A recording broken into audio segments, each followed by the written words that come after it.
슬픈 아버지를 모시고 가는 신앙길 되게 하소서.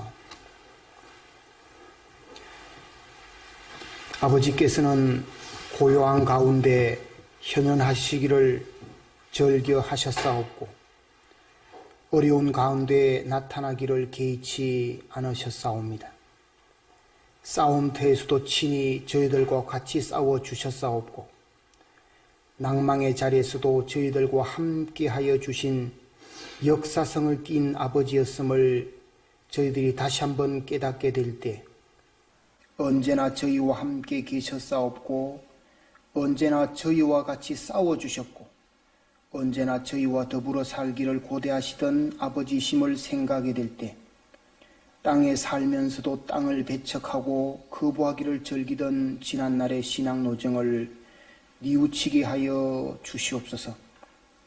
초연한 자리에서 즐겨 모시던 아버지는 영광의 아버지셨사오나 땅 위에 나타나신 아버님은 불쌍하고 초췌하고 서글픈 아버지신 것을 알았사옵니다. 또 그러한 모습으로 저희를 대하여 오신 것을 역사 과정을 통하여 배워 알았사옵니다. 이제 저희들 영광 가운데 나타나신 아버지를 모시고 즐거워할 것이 아니라 땅 위에 상처 입으시고 어려움에 시달리시며 참다운 아들을 찾기 허덕이신 그 아버지를 모시고 즐거워할 수 있는 영광의 자리에 서게 하여 주시옵기를 간절히 바라옵고 원하옵니다. 그러한 자리에서 아버지를 모시고자 할진대 먼저 눈물의 길을 가야 할 것이요 가시밭길을 걸어야 할 것이요 십자가의 고난길을 넘어야 한다는 것을 아옵니다. 그래야만 아버지가 계신다는 사실을 알 수 있는 것을 아옵니다. 저에게 이런 서글픈 신앙 노정이 남아있는 것을 생각하지 않을 수 없사옵니다. 하늘은 예고하기를 지금은 자다가 깰 때라고 하셨습니다. 어두운 밤에 광명한 등불을 들어야 할 때라는 것을 예고하셨사온데 저희의 마음이 어두움에 잠겨 있사옵니까? 저희의 몸이 사망의 철망에 매여 있사옵니까? 이것을 끊고 해치고 나서서 하늘을 향하여 다름질 칠 수 있으며 하늘을 대신하여 싸울 수 있으며 하늘을 대신하여 책임질 수 있도록 인도하여 주시옵소서. 그리하여 아버지라 부를 수 있고 아버지께서 오시기를 고대하는 아들, 딸이 되지 않으면 안 될 것을 알고 있사오니 아버지 뜻 앞에 서기에 부족한 자들이 있사올진대 이 시간 격려해 주시옵소서. 때와 시기가 촉박한 것을 알게 해주시고 사망의 그늘에 휩쓸려 심판받는 자들이 되지 말고 생명의 부르심에 이끌려 아버지 품을 찾아서 자유의 동산을 향하여 그 몸이 찢기는 한이 있다 할지라도 죽는 한이 있다 할지라도 다림질쳐 갈 줄 아는 아들, 딸이 되게 하여 주시옵기를 간절히 바라오면서 모든 말씀 주의 이름으로 아뢰었사옵나이다. 아주 1959년 19일 이어서 또는 오늘 29페이지 제2절 만류원력과 수수작용 및 사위기대부터 온도하겠습니다. 1. 만류원력 하나님은 모든 존재의 창조주로서 시간과 공간을 초월하여 영원히 자존하시는 절대자이시다. 그러므로 하나님이 이러한 존재로 계시기 위한 근본적인 힘도 영원히 자존하는 절대적인 것이며 동시에 이것은 또 피조물이 존재하기 위한 모든 힘을 발생케 하는 힘의 근본이기도 하다.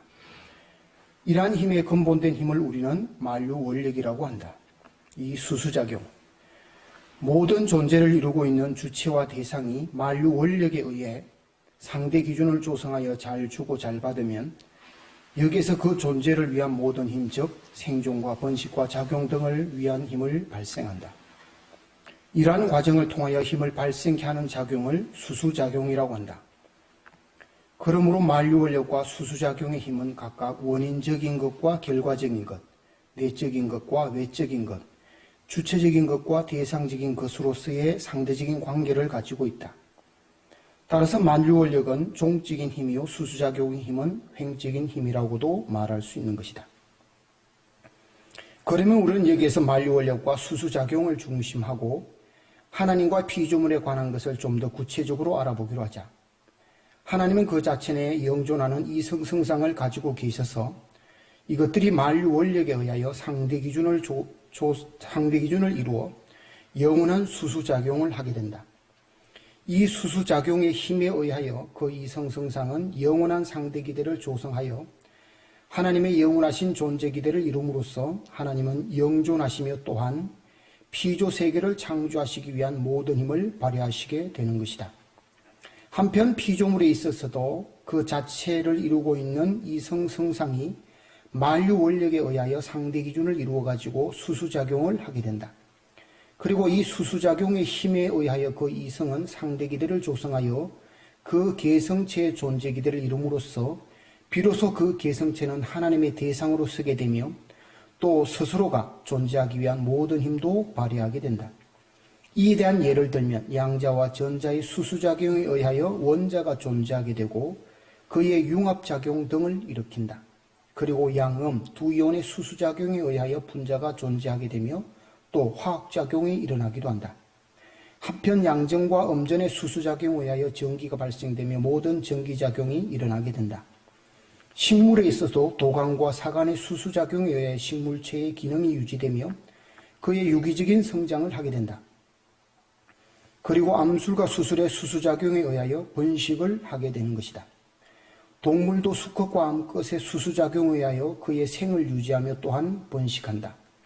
그리고 동식물 간에 있어서도 산소와 탄산가스의 교환, 벌과 꽃의 수수작용 등에 의하여 그들은 공존하고 있다. 천체를 봐도 태양과 혹성의 수수작용에 의하여 태양계가 존재하면서 우주 형성을 위한 운행을 하고 있으며 또 지구와 달도 서로의 수수작용에 의하여 일정한 궤도를 유지하면서 공전과 자전의 운행을 계속하고 있는 것이다. 인간의 육체는 동정맥, 호흡작용, 교감신경과 부교감신경 등의 수수작용으로서 그 생을 유지하고 있고 그 개성체는 몸과 마음의 수수작용에 의하여 존재하면서 그의 목적을 위한 활동을 한다. 그리고 가정에 있어서는 남편과 아내가, 사회에 있어서는 인간이, 그리고 국가에 있어서는 정부와 백성이, 더 나아가서 세계에 있어서는 국가와 국가가 서로 수수작용을 하면서 공존하는 것이다. 동서고금을 막론하고 아무리 악한 사람이랄지라도 바른 길을 위하여 살려고 하는 그 양심의 힘만은 뚜렷이 그 내부에서 작용하고 있다. 이러한 힘은 누구도 막을 수 없는 것으로서 자기도 모르게 강력히 작용하고 있기 때문에 악을 행할 때는 즉각적으로 양심의 가책을 받게 되는 것이다. 만일 타락인간에게 이러한 양심의 작용이 없다면 하나님의 복귀 섭리는 불가능한 것이다. 그러면 이러한 양심작용의 힘은 어떻게 되어 생기는 것인가? 모든 힘이 수수작용에 의해서만 생기는 것이라면 양심도 역시 독자적으로 그 작용의 힘을 일으킬 수 없는 것이다. 즉 양심도 어떠한 주체에 대한 대상으로 서서 그와 상대 기준을 조성하여 수수작용을 하기 때문에 그 힘을 발휘하게 되는 것이다. 이 양심의 주체를 우리는 하나님이라고 부른다. 타락이라고 하는 것은 인간이 하나님과의 수수의 관계가 끊어짐으로써 서로 일체를 이루지 못하고 사탄과 수수의 관계를 맺어 그와 일체를 이루게 된 것을 의미한다. 예수님은 하나님과 완전한 수수의 관계를 맺어 일체를 이룬 오직 한 분의 독생자로 오셨기 때문에 타락한 인간이 그의 완전한 수수의 관계를 맺어 일체를 이루게 되면 창조 본성을 복귀하여 하나님과도 수수작용을 하게 됨으로써 그와 일체를 이룰 수 있게 되는 것이다. 그렇기 때문에 예수님은 타락 인간의 중보가 되는 동시에 길이 되며 진리가 되며 또한 생명이 되는 것이다. 따라서 예수님은 생명을 바쳐 사랑과 희생으로 모든 것을 주시려고 오신 분이기 때문에 누구든지 그 앞에 믿음으로 돌려드리기만 하면 멸망치 않고 영생을 얻게 되는 것이다. 기독교는 사랑과 희생에 의하여 예수님을 중심하고 인간 사이의 횡적인 수수의 회로를 회복함으로써 하나님과의 종적인 수수의 회로를 회복시키려고 하는 사랑의 종교인 것이다. 그러므로 예수님의 교훈과 행적은 모두 이 목적을 위한 것이었다. 예를 들면 예수님은 비판을 받지 아니하려거든 비판하지 말라. 너희의 비판은 그 비판으로 너희가 비판을 받을 것이오라고 말씀하셨고 무엇이든지 남에게 대접을 받고자 하는 대로 너희도 남을 대접하라고도 하셨으며